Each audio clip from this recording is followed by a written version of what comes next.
Great having Darren give this the third of our student research webinars. And Darren's work I have a little bit of familiarity with, but only a little bit. Is fascinating. His output is greater than any other human being I've ever come across, with the possible exception of a much younger Bill Mitchell. Um, it's extraordinary, and I probably shouldn't say this, but his recent assessment got the most complimentary feedback from Scott Fulweiler that anybody's assessment has ever got. So it's a great, Congratulations, Darren. yes, That's awesome. it's it's great to have Darren talking to us, and I can't wait to hear what he has to say. Yep, and we will have time for questions after the presentation. Good morning, good evening, everyone. Thank you for that introduction, Gabby. I'm happy to be here to share my research on how deep do buffer stocks go. That title came a little bit later, but it's a nice little hook. So, as we all know, we face a lot of economic challenges today, from climate change to pandemic responses to digital, transformation. And you wonder what they all share in common. Well, they all require very sophisticated coordination across many scales of our economy. Hence the title, How Deep Do Our Buffer Stocks Go? So I originally actually entitled this talk but that sounds way too fancy and way too academic, doesn't it? Advancing Economic Coordination Mechanisms. From the Galbraith Learner ECM to the Weber Enhanced ECM, and all my other details.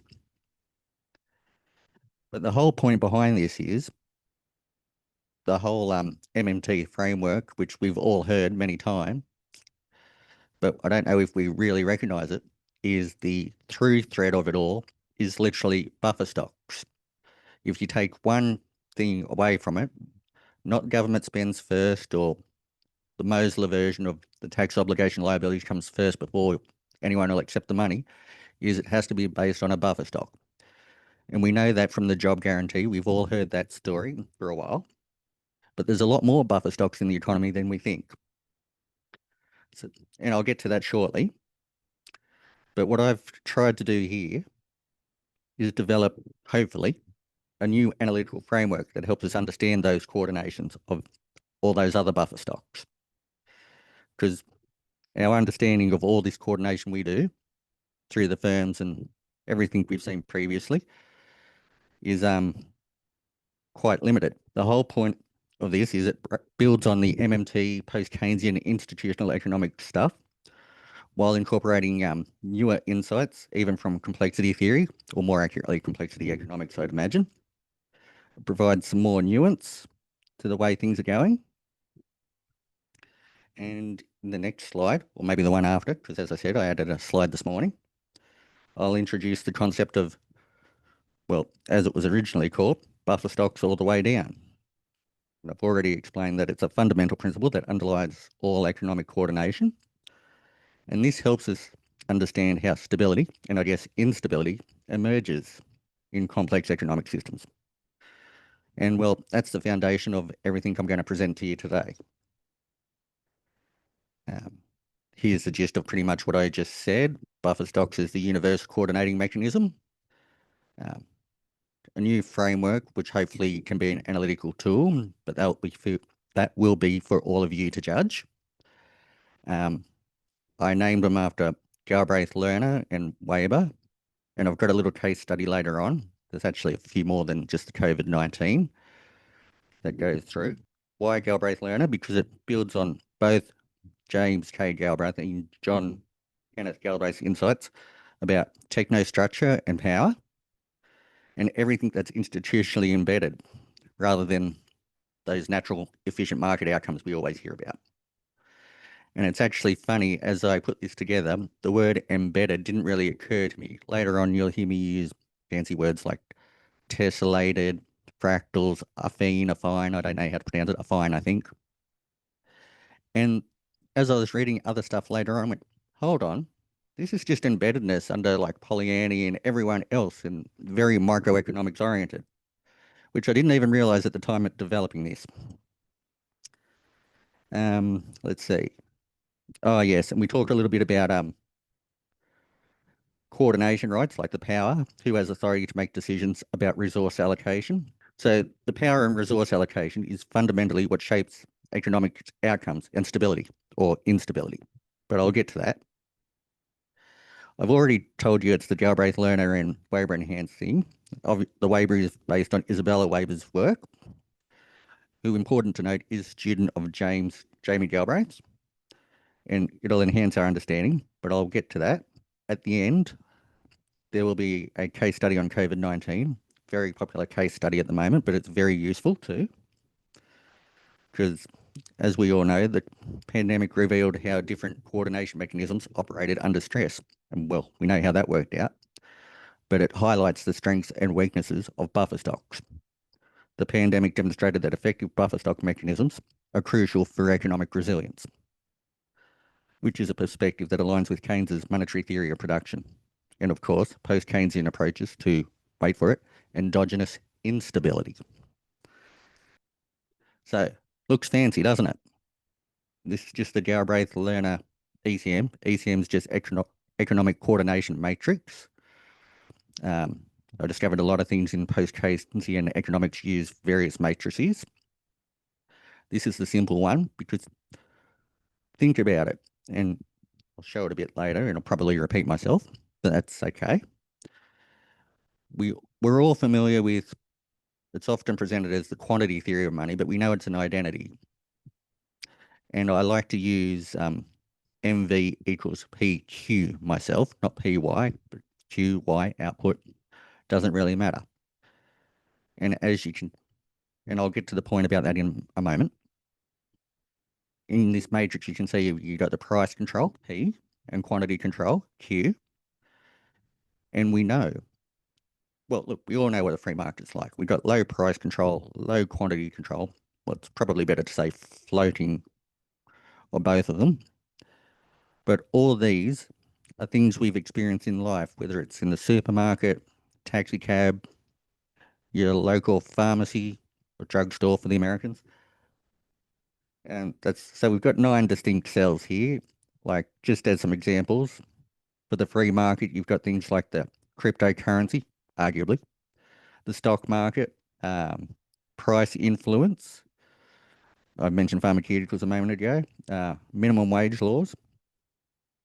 Now, the rigid price setting one, where do I have that? In high price control and low quantity, somewhere like Venezuela's price controls on basic goods. Low price and moderate quantity, which I've called soft quantity management, something like fishing quotas in New Zealand or an immigration point system. Mixed coordination, something like Germany's healthcare system, maybe even Australia's, and so on. I could go on, but you don't need to hear them all. You can pick your own, and I think I might have some examples later. But the point is, this framework, and this is just the basic framework before we get to the more advanced one, helps us move beyond the simplistic market state dichotomies to understand all the complex mix of coordination mechanisms that exist in real economies. All that fancy stuff firms do. It shows how different sectors within the same economy may employ different ways of these approaches and how these approaches might evolve over time in changing conditions. And like I said, it's all based on these various things. Most of us know these things: functional finance from Lerner, institutional analysis from, well, lots of people, but primarily John Kenneth Galbraith. And I discovered the work of Chang and Evans. He did some work on institutional evolution. In other words, the way everything changes. And that's kind of where I'm going with these buffer stocks all the way down. And clearly the post-Keynesian principles of Lavoie and Godley and Lavoie. I'm used to saying Lavoie, so bear with me. And Minsky. And of course, MMT itself. Highly recommend Jim's new book from Mosler, or Mosler's paper that provides a foundational framework for analysing price levels and inflation. And it really is through buffer stock operations, demonstrating how currency itself operates as a buffer stock. Also, I'd recommend Scott Fulweiler's presentation, if you can find it, on, I think it's 5 types of buffer stocks in the economy. And this is what I was saying earlier, the key inside of MMT. And everyone's probably having a little giggle at that caricature of Warren Mosler. I know he doesn't like it himself, but sorry, Warren, I'm using it. As Warren says, in a little poetic fashion, with state currency, there necessarily is, always has been, always will be, a buffer stock policy. Call that the MMT insight if you wish. So it comes down to pick one: gold, foreign exchange, unemployment, employment, job guarantee, employer of last resort, wheat, whatever. Warren picks the job guarantee employer of last resort, as it works best as a buffer stock based on any and all criteria for a buffer stock. I once asked him what he meant by that, but basically he meant look after human needs with all those various perspectives from Maslow and others that we have studied. I can't remember the other one. And of course, Amartya Sen. I like his capabilities approach myself. Now, this is what I was getting at about the great irony of the market mechanism identity. And yes, identity. We know MV equals PY or MV equals PQ, which is often associated, as I said earlier, with the quantity theory of money. But like everything else, like the budget identity, which I don't think I mentioned here, no, is an, let me get the words right, ex post accounting identity. It comes after the fact. Just like we know this GDP output is an identity. But that's great irony. The buffer stock has always been implicit in this identity. MV equals fixed price with a floating quantity, hence the little hat over the P. And yes, I had to look up how to present that. Or fixed quantity, MV equals P with the price with the fixed quantity. So you've got the quantity floating in the first one and the price floating in the second one. And we can set floors, ceilings to all these prices. We can set both. It's not often recommended that we do both, but it'd be a good thing for the climate change crisis that we have going on. And I've always liked the Australian corridor system with setting interest rates because I think it's very clear in that. Even that's a form of buffer stock. And I should point out, I use the term buffer stock a lot here, but I'm also mean what I might call buffer flows. And by buffer flows, I mean something like an automatic stabilizer. So bear with me when I say the phrase buffer stock, because sometimes I might mean a buffer stock flow. So it's the buffer stock flow principle. And yeah, this is my favorite little bit of this, turtles all the way down. We've all heard that somewhere. I think it was Hawking that said it originally. No, someone in Hawking's lecture that it's turtles all the way down. And the argument about this was actually intended as a joke or an insult, if you like, against the concept of infinite regression. And we've all heard, like, if the state doesn't issue money to start with, well, where does it come from? Because everyone else accepts it, and because that person accepts it. And we get into that infinite regress cycle. But the funny thing is, in a way, it's true. Because what it comes down is to what I call fractals.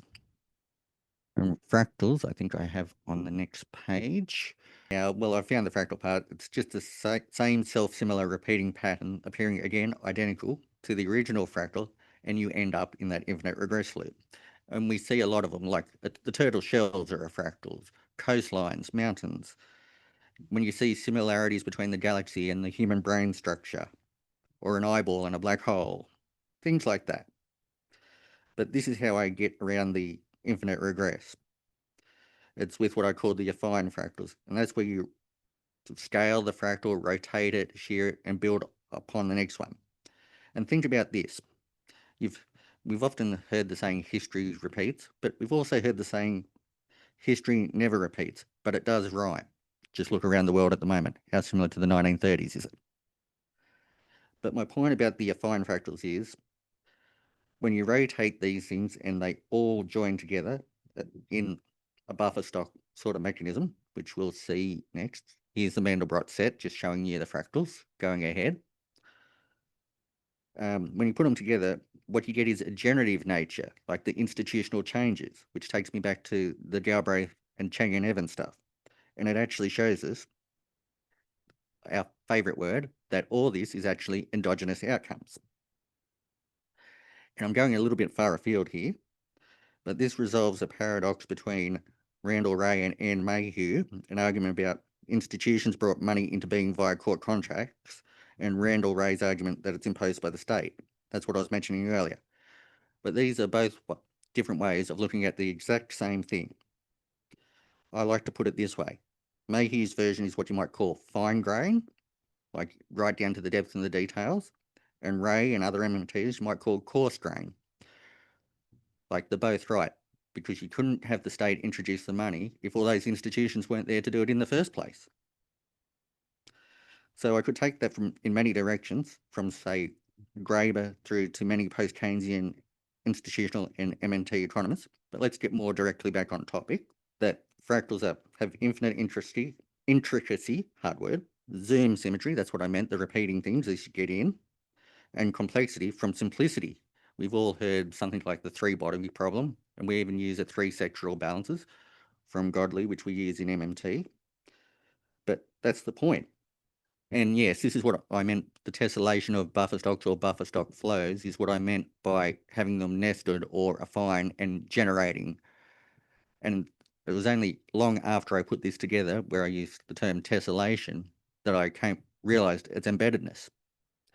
And I could take that in so many different directions, but let's move on a little bit. Yes, the way I came up with the Weber enhanced coordination matrices, I actually had a discussion with Stephanie. She said to introduce some other features, which I did. As Stephanie said, it shows that Weber's work on market participation, price controls, and all her work on inflation, sellers inflation, that we sometimes called greedflation and other things, come into it. And as Weber argues, the current affordability crisis demands a new paradigm for understanding the relationship between profits, inflation, and economic survival. And as I've argued here, they're all buffer stocks or buffer flows. So, moving on, this one's much more fancier than the first one, the Weber enhanced ECM.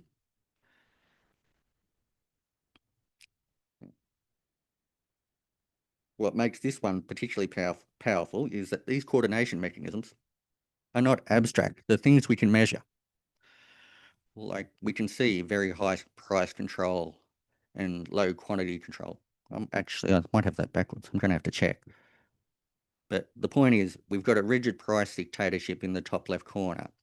Market power is very high. We can see now we've gone from 9 to about 16 measurements, and that gives us a more complex coordination mechanisms to look at. And I'm not saying these are perfect or anything, but it's like I said about coarse grain and fine grain. Sometimes to measure something, we've got to abstract and draw a boundary somewhere.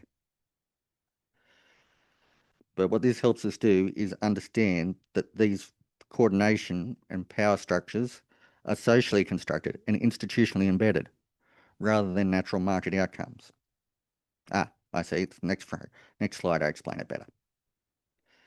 And the other thing on here is E and N, they represent essential and non-essential goods. And the little black squares is how much market power, like the state or the free market, has over it. Like alcohol, sanitizer, and masks and things, the state had a lot of control over during COVID. We'll get to that shortly. This explains it. I've mentioned the essential and non-essential goods and services. It's got market power analysis in the price setting mechanisms, because none of these things sit alone. It explicitly maps the institutional frameworks to coordination methods.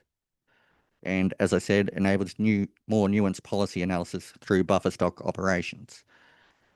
And just to go back to the previous slide for a second, it's so you can see that you can have very high price control with very high quantity control, or you can have low price control with very high quantity control, or the exact opposite. There's many different ways it can be measured. And like I said, these aren't perfect, and there's probably spaces in between, but that's the part of developing a new framework. And as I said, there's the key of essentials. Like I said, the alcohol, sanitizers and masks. Non-essentials, think like your luxury goods, not so much food and other staples. And market power, I remember now, market power, which is more like a free market, very high, because I know in when I get to measurements, if I even talk about that in this slide, that I have the state at less than 0. So just moving on a little bit, let's look at the original Galbraith learner matrix for the US in post-World War II. And this is where it all started. We had these things. We had high price control and moderate quantity control. We had on various things. We had high quantity control and high price control. And there was a little bit of moderate stuff too, because we had, in the US, we had high marginal tax rates, public investments. Back then, it had very strong financial regulations and strong unions. And all this shifted downwards in later years but before we get to that, sorry, I shouldn't have said that yet. The outcomes of this arrangement, as they were at the time, were very striking. It's pretty much the same around the world. We had relatively low income inequality, high economic growth rates, an expanding middle class, and even a stable financial system. And what we see is this is a very controlled and coordinated economic approach that did deliver broad-based prosperity. But you can see all these arrows pointing diagonally downwards. That's because we get to the 1980s, the economic rationalism or neoliberalism era, and it marked a big shift in economic policy. We had the deregulation, especially in the financial sector, the weakening of labour unions, tax cuts still happening, favouring high income. So, as I said, this is just the simple version, but the Galbraith Learner ECM, or GLECM, provides a concrete tool for analysing market power dynamics, helps identify how different sectors exhibit varying degrees of market power, shows how price and quantity controls interact with existing power structures, and also it reveals potential spaces for buffer stock interventions. Oh, one thing I didn't mention is it's funny when you think about this, or at least for me it is, it comes all the way back to Dana Meadows' thinking in systems. It's been inherent in this work all along. It's just never been explicitly explained like this to any of us. But back to the GLECM, it helps us analyse policy effectiveness across arrangements. It can help us identify coordination mechanisms, make them optimal. It can track changes in how we do that, or even identify patterns in institutional development. More to come on all of that eventually. We can analyse responses to economic crises, and we can identify optimal positioning of buffer stock mechanisms. And we've all heard it. We've heard it on the news many times in economic environments, friendshoring and all that sort of stuff, getting all your strategic stuff back on your domestic shore or near enough as you can. But with all that, we can analyse the interaction between all these different buffer stocks across sectors. And as we can see, we've moved down from the 80s, from where all the high stuff was, down to the low quantity and moderate and low price control in the US. And unfortunately, we move even further down into more free market oriented areas as we go on. And as I said before, back to this, we have the essential goods, which is like your basic necessities: food, water, shelter, power, even telecommunications these days. And I'll include strategic resources, kind of just touched on that. Non-essential goods are like your entertainment and leisure goods, luxury items, optional products. And this more advanced version enables an even more sophisticated analysis. And it shows that essential goods require different coordination approaches than non-essential goods, particularly during economic stress periods, again, like COVID. Another example, but we've moved on to the Weber enhanced one here. This one's actually from the Australian Accords, the Australian Labour and Income Accords. If you don't know what that is, it's very similar to, it's different, but it was similar to the Nixon Accords and other accords. So sorry, this is more directly at Australians, this bit. But this is the initial phase of the Accords in 1983. It represents peak coordination power with a strong tripartite arrangement between unions, business and government. We have a high essential rating here because the introduction of Medicare, well, it was a bit earlier, but it strengthened the essential services control. That's the point of showing this slide, and demonstrates how new buffer stock, which Medicare is, yeah, buffer stock of health, if you like, can be successfully institutionalised. And the market power was balanced through those three parties, unions, business and government. And that was at the start of the Accords. Now, but as you can see, there's a downward arrow. Eventually, the Accords begin to fail, but this is at their peak operation part, which lasted till 1991. And we can see the downward movement reflects the weakening price control, but we'll notice that there's still some quantity coordination and market power remains balanced, hence the medium. But there are signs of it showing shifts towards employers. So that's the simple way the Weber enhanced matrix can be used to analyse things. Oh, but wait for it, we're not quite done yet. We're still on the Weber matrix because we've got the instrumental and ceremonial aspect. And this is what I'm talking about when I talk about power control. And yes, I know some of these colours are wrong, but you can blame my partial colour blindness for that. So on the left-hand side, or at least my left, I don't know how it appears to you, you've got the instrumental, high, medium, low, and on up the top, high, medium, low for the ceremonial. And the important thing to remember is these are not a dichotomy as we're often presented. It's a spectrum, like many things. Hence why I've got this colouring across here. I could have done 4, but 3 is just the way it turned out. And the point of these colours is to show you again on the Weber matrix how they can have a different influence, but without moving the price and quantity control necessarily anywhere, or it might move. But mapping these out over time can show you that institutional evolution. Just to give you some examples, navy for high and high, something like the central banks. Yellow, maybe tech regulation. Blue-green, maybe fintech companies. The orange-red one, maybe the education system. Orange, maybe insurance. White, maybe something like a non-government organisation or a not-for-profit. And I'll skip a few of the others and go to the green yellow and say something maybe like a grassroots movement, like something we're kind of doing here.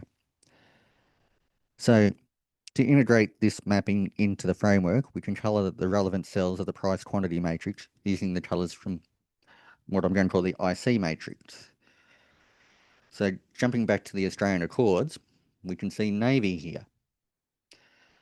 I don't need to repeat everything here, but the navy coding shows high technical capability and strong institutional structures. Oops, skipped a page. And of course, as I mentioned, Medicare and essential services control quite high. But as we wind down, or as we get to the peak part of the Australian Accords, we've got yellow, which indicates high instrumental and medium ceremonial, and the downward movement reflects weakening price control while maintaining quantity coordination. And it shows that we maintained technical effectiveness, but weakening ceremonial power, as at least from the Labor side, as enterprise bargaining begins affecting non-essentials. Hence why it's dropped down to 2 from, what did I have, 3. But market power in general remains balanced, but again, still showing signs of shift towards employers. So that brings us to the question of what's the point of all these? This is the point of all these. It adds institutional depth. It shows those power dynamics. It reveals potential barriers along those instrumental and ceremonial lines. It explains why you can have, let's see, you had the Soviet Accords, the Nixon Accords, the Australian Labor Accords. Well, only one of those kind of worked, and that was the Australian Labor Accords. Why? It was the institutional setup and the power relationships with the instrumental and ceremonial. So hopefully this can provide better forecasting of pushback on things we'd like to change, a better understanding of implementation, hopefully more accurate assessment of resources required to make those changes. And as I said, we can map the institutional evolution over time. Like we can see a lot of technological mediation of the instrumental stuff. Like we can incorporate informal institutional innovations into formal frameworks. We can account for ceremonial resistance in planning. We see that a lot. We can create flexible structures that evolve. We can balance the technical efficiency with social legitimacy. Because what's the point of the instrumental and ceremonial stuff? Because sometimes you think just instrumental, get on with it, do it, do it, do it. But the ceremonial is, it's a bit like elections we've all had. Take the people along with you so they can see why. That is the point. They work together, not in opposition. They're not a dichotomy. They're not opposites. It's a spectrum that works together. Again, that's why we have the map of the Weber enhanced and the instrumental ceremonial. We can help develop mechanisms to bridge the temporal misalignment between policy formulation and implementation. We can institute feedback systems for continuous adaptation. We can document and analyze buffer stock failures. We can design, ceremonial structures with sufficient flexibility to accommodate the changes in technology we have while maintaining the instrumental or legitimating functions. That is the point of all this. And that brings me to the big example, which is the COVID example, the US COVID example, apparently. And I meant to do this on 2 separate slides, but I made a mistake, but it probably worked out for the better. And don't worry, I'm almost done. The original US position was low quantity and moderate price control, what we might call soft quantity management, with white indicating a medium instrumental and low ceremonial position. That's the one on the bottom. And it moved upwards to this. And it depended on which states you looked at, because there's a lot of variation in the US states. Some went to Navy, which is the highly coordinated and highly instrumental role, and highly ceremonial. And some went to bright blue, which is low instrumental and medium ceremonial. And there was quite a variation across the control of essential and non-essential goods, hence the different ranges you can see there. But market power was also high in some sectors. Think the vaccine development. So this kind of fragmented federal structure led to widely varying approaches across the states, with some implementing strict controls while others maintained minimal restrictions. It was particularly evident in essential sectors through Operation Warp Speed, demonstrated capacity for coordinated action in specific areas. The US response actually exemplified what I've written as down here as Waller, but I think it was Hamilton actually, describes of habits of deprived of thought, where established patterns constrain effective adaptation. Let me say that again. Habits deprived of thought, where established institutional patterns constrained effective adaptation. In other words, we just did what we did anyway because we always did it. And this fragmented structure reflected ceremonial encapsulation of those coordination mechanisms, with all those different power relations manifesting through federal-state tensions over resources, private sector dominance in healthcare, competing centres of institutional authority, hence the power measurement, and Operation Warp Speed itself demonstrated how focused institutional coordination could overcome these issues when power relations aligned, showing that social structures have always filtered and adapted to technological advances in ways consistent with their values. So we do change, but only when we're forced to, basically. And I've also got that recorded to William Waller or Bill Waller, but possibly David Hamilton as well, but because I mix those two up. And they're big in institutional economics for those that don't know. And here's the Australian example, pretty much the same thing. We started down the bottom, well, in the middle, I should say, with mixed coordination, and we moved up to very high quantity control and high price control. Because Australia implemented one of the most comprehensive shifts toward coordination among developed economies, combining strict border controls with extensive economic support programs and public health measures at both federal and state levels. JobKeeper, the federal-state coordination, and that shows how institutional habits, again, can enable effective crisis management when aligned with clear power structures. In other words, when we all work together. The shift to highly coordinated approaches built on established federal-state coordination mechanisms, clear lines of institutional authority, strong public health emergency powers. and the power relations themselves were shaped outcomes through clear hierarchical emergency response structures, strong state-level implementation capacity, effective public-private coordination, something like the JobKeeper program, and the other existing things we already had in place. So, what does all this mean? What's the value of all this that I've been rabbiting on about? It's that buffer stocks operate at all levels of economic coordination. Coordination requirements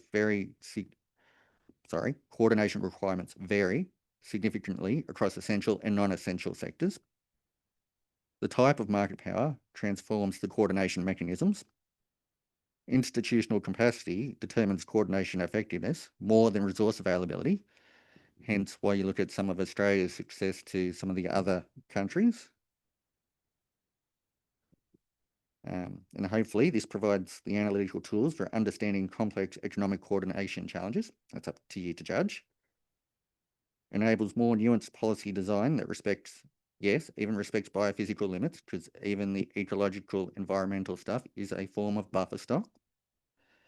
And what this really does is bridges theoretical divides between different economic traditions. What I mean by that is it bridges the divide between macroeconomics and microeconomics. It's got an institutional foundation, and it's all based on that, what we typically call the market mechanism, MV equals PQ. So at the end of the day, the ECM frameworks provide analytical tools for understanding and designing economic coordination mechanisms, institutions, and their operations that can support sustainable prosperity within planetary boundaries. And the hilarious thing is, all of this is already implicit in the institutional, post-Keynesian, and MMT frameworks. I've just made it more explicit. And there we have it. Question and discussion time. Buffer stocks as a universal coordination mechanism at every scale. Wow, that was amazing. Thank you, Darren. Do you want to stop sharing your screen so we can see? There we go. See people's faces. Morgan's here. Hello, Morgan. Excellent. And Annie.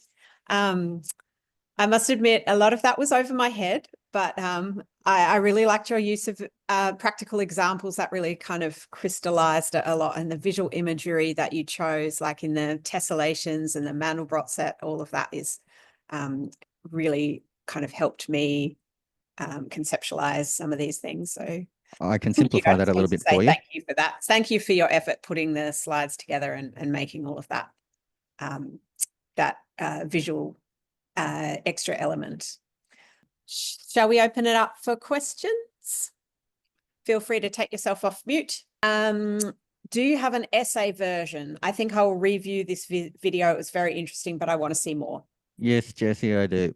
I'll send it to you. Excellent. Thank you. I can ask a question, which is, yeah. Darren, I'm still not 100% clear on the link from buffer stocks to the coordination matrix. Yeah. Okay, think about, well, let's start with the simple. You've ever caught a taxi? Of course you have. Caught a taxi, yes. Yeah, I'm just starting with the buffer stock part first. I've caught a taxi with Susan, actually, even. Well, the first thing you do when you call a cab is you've got a flag fare, and that's before you go anywhere, isn't it? So you've set a minimum price, haven't you? Or a plumber, for that matter. Call out fee. Or a call out fee, yep.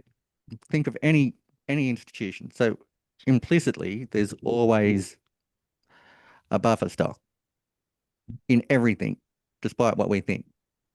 Now, to get to the coordination part, which I admit does need some more expanding, it's more about the power relationships of the instrumental and ceremonial stuff, why things changes.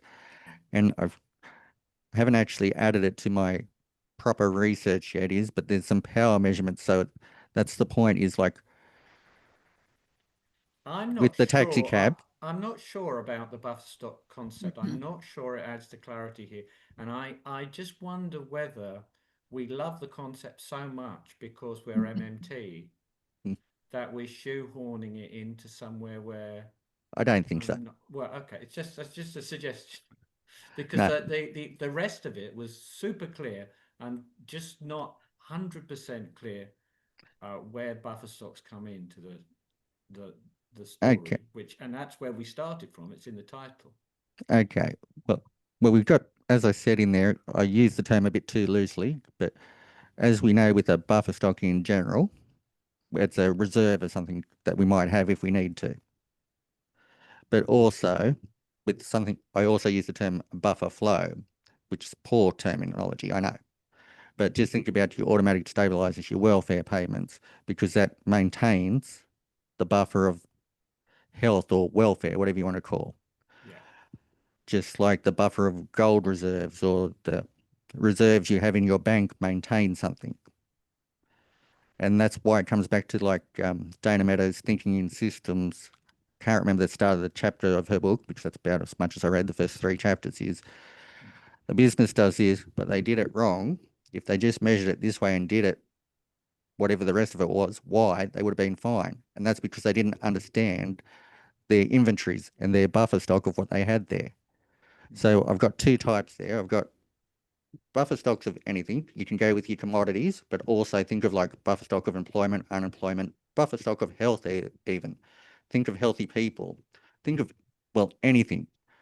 Even the environment itself, because we know how long it takes something to regenerate. And that's why we look at the indigenous cultures a lot, because they knew the seasons, how long it took something to regenerate, because that is, they know how much of that stuff is sitting there, that buffer that they can use before it's exhausted and before it replenishes. So that's where I'm going with that. Does that make sense? Excellent examples again. Yeah.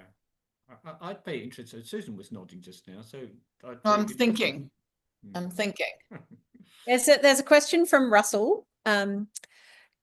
He put in the chat, "Hi Darren, congrats on the presentation. My question is essentially, where did you get the ideas for bringing these different concepts to make them come together? Where did that idea come from?" Well, honestly, it was more just a long-term intuitive outcome. And I think I sent the original Galbraith learner, as I called it, economic coordination matrix to Stephanie. And she said, how about incorporating some more of Isabella Weber's stuff about essential goods and power relations? And I played with that. And at the time, Stephen was talking about possibly developing a thesis course. So I just went and essentially wrote my own little independent thesis, and I've broken it down into this short talk. There's a lot more to it than that, and it's still under development and evolving.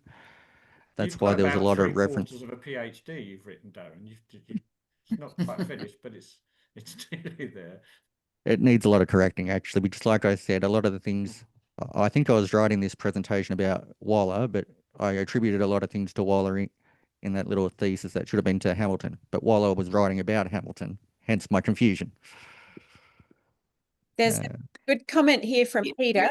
I'm reading them because I'm not sure if everyone can see the chat. So I think we should add this. It's interesting that this challenges the idea that a buffer stock means collecting and holding / releasing a pile of goods. Does this framing mean that a buffer stock is whatever adjusts when the government tries or doesn't try to keep something steady and applies to everything in a currency issuing state? Short answer, yes. And what I would say is the whole point about the buffer stock and the institutional mechanisms, which I admit needs bits more spelling out, is that Hyman Minsky's stability leads to instability is no, not necessarily. It's the institutional coordination mechanisms that lead to instability. Something like the ninja loans we saw in the US, like if it was better regulated or we didn't get rid of Glass-Steagall or it had the same regulations that monetary bank deposits did.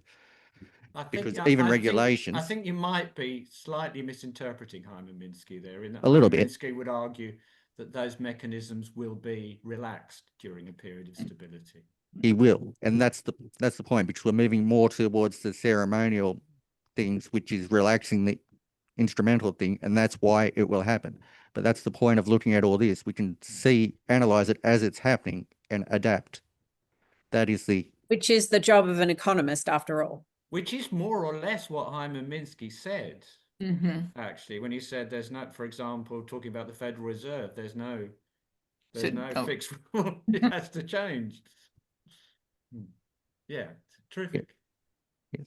Well, I'm hoping I added as much as that sounded a little complex, what I've presented here, I'm hoping I've added some clarity to some people's understandings of that.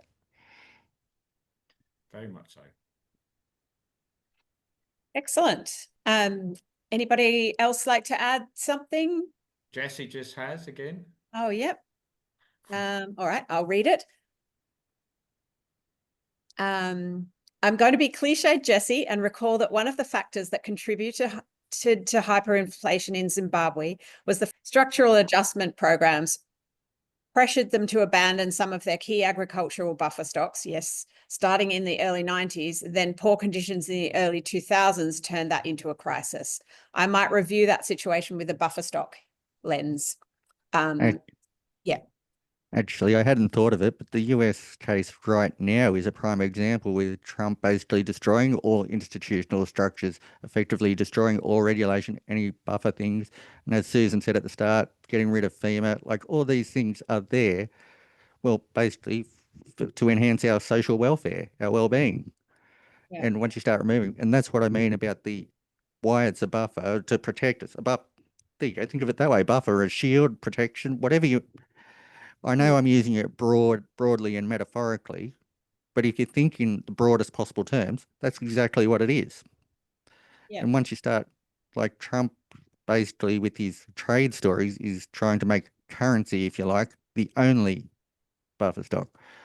But he's getting that all wrong, as we all know. Yeah. Is there I'm just throwing my question in. Is there a better way of describing what you said before about buffer flows? That's a little bit counterintuitive. It is. Those two words together, but is there a better way you could? Well, I've started to say buffer stock flow principle. Mm-hmm. You're cheating. Yeah, you've got a lot in common with Hyman Minsky in that you like complicating things, Darren, in interesting ways. No, it only And sounds complicated. It's very simple. That's very much a compliment, because I think he was the great underrated economist of the 20th century. Yeah. There's actually a lot in his work that still is under-recognized and underrated, but that's because it's spread out over so much of his work and hasn't been put together coherently. Darren, this is for later or the future or something like that. I love everything you've done.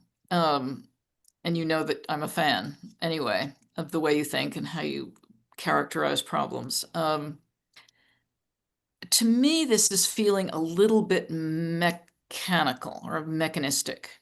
It doesn't have the juice that I think the real world requires.